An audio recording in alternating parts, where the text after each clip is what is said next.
પહેલો દાખલો 0 મૂકીને કરીએ.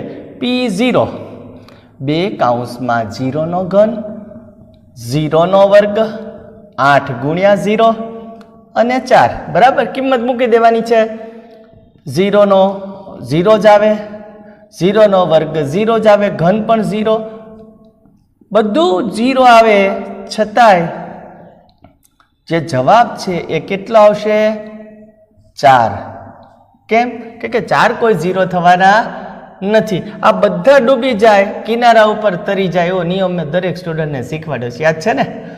હવે એક મૂકીને P1 તો 2 ના 2, હવે તો કિંમત જ મૂકવાની. 1 નો ઘન 10, 1 નો વર્ગ 8 ગુણ્યા 1 વત્તા 4, 1 નો ઘન તો કે 1 જ થાય, 1 નો વર્ગ 1 જ થાય, 8 એકા 8, 4 ના 4,